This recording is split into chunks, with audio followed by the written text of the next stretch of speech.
हमारे भाई लोग ही आए हुए हैं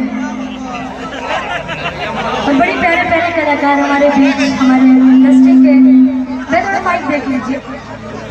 धनंजय सर, मेरे बहुत अच्छी दोस्त निशांत जी, नागेंद्र उजाला सर, हमारे म्यूजिशियन टीम गोलू भी आए हैं तो प्रणाम बा सब कोई के जैसे धन्यवाद देवल चाहता नहीं।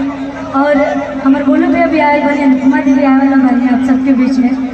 और सबसे सुंदर इंडस्ट्री में और सबसे क्यूट कलाकार, मल्टी टैलेंटेड पर्सन मेरा भाई आर्यन बाबू, बड़ी सुंदर गाते हैं और ये मेरा गाना है और बड़ी अच्छा गाया है।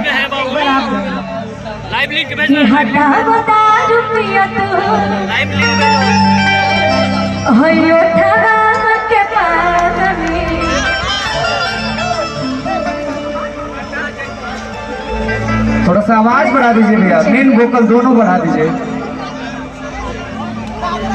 और हमने के बीच गोलू भैया होते हैं, एक बार जान के जोरदार ताली बजा के गोलू भैया के स्वागत करें। जा हमारे बीच में गोलू राजा भैया का हो गया है। मंच पे भोजपुरी माटी के खाती गवैया